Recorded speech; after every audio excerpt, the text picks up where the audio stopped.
Welcome back. Welcome back to session 7 of Mindfulness for Real Estate Professionals. Here we go.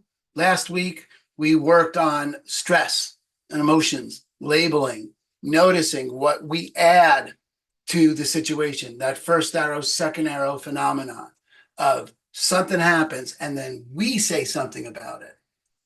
We have an option of what we say about it, or at least a responsibility to see what we've said about it. And that was the practice last week, and I hope that was useful. And look, as with all of these practices, they're not one and dones. This is not a quick, easy fix. This is going to the gym. This is having a toolbox of places to go and different things to do. You know, you go to the gym, and we talk about go to the gym, but we talk about doing work on your biceps, work on your chest, work on leg day, things like that. We talk about doing work for specific muscles. These meditations all work out different places. So move them around. It's not just a one and done kind of thing. Face labeling is super powerful like that.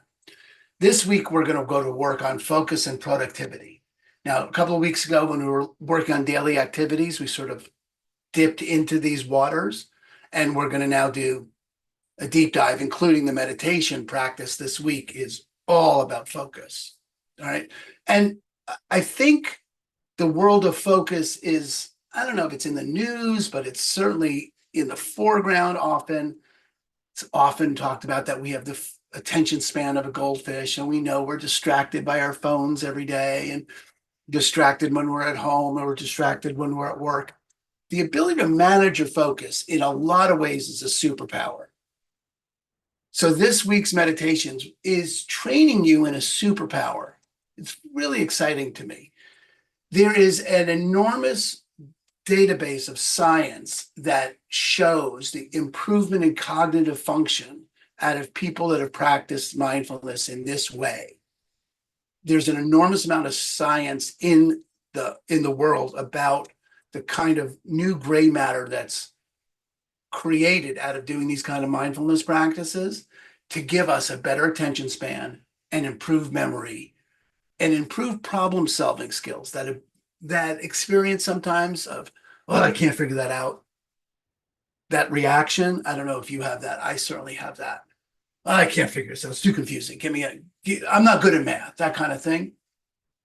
That all begins to dissipate because you've begun to practice noticing your thoughts, and that whole world of, I can't figure it out, is softer. It's less real. You've begun to control how you react to those kinds of problems. So problem solving skills go way up. There are a couple things you can do day to day in addition to the formal practice you're going to be doing this week. This is really where I want you to focus on single tasking. We talked about it a few weeks ago. It's really now, this is going to be the time to notice the pull to multitask. That you're going to start to notice a gap, or when you call anything out, the first thing you notice is everything that's inconsistent with that. When you begin to work on any one thing, all you notice is how you're not good at it. That's with everything. That's why it occurs like you're not good at it, because you have a commitment to get good. This thing between single tasking and multitasking is going to come up this week. And I'm inviting you to focus on one thing and notice the pull, the conversation in your head about how you should be doing more than one thing. You'll be way more effective than you would when you were multitasking. In fact, it's quicker. So you're going to practice this week open awareness, focused attention meditation, which gives you an unbelievable opportunity to exercise a muscle that we rarely know that we have access to. And that is the ability to control what we focus on. And I would say this was a fundamentally transformational event for me when I got that I could focus on what was working, and I didn't have to focus on all the problems. It wasn't that it's not that the problems disappear.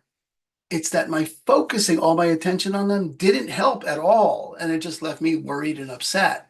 Focusing on what's working and then giving the appropriate amount of attention when it's needed to the things that weren't working, but spending the bulk of my time focusing. For example, if I'm out to dinner with my family, I don't need to be focused on what's not working with this deal I got in escrow.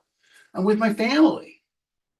My ability to actually control my focus for real, to be over here, not suppressing anything, but just actually focusing on this, that is as big of a transformation as I've ever had in my life.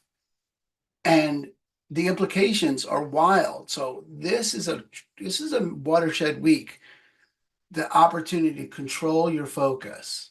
So we'll talk more about it next week after you've played around with it. There'll be opportunities this week, as always, to implement mindfulness in work tasks and mindfully prepare for your client meetings, focus your attention during the meetings and during your property showings, and notice what happens as you journal. Notice if anything's changing in that as you're practicing the meditations. See what happens there about that. Okay. I think that's all I got about that. Yeah. So next week, we're going to get into self-care, what it is to take care of you. Always a nice session. And this week, practice focus. We'll see you next time. Peace.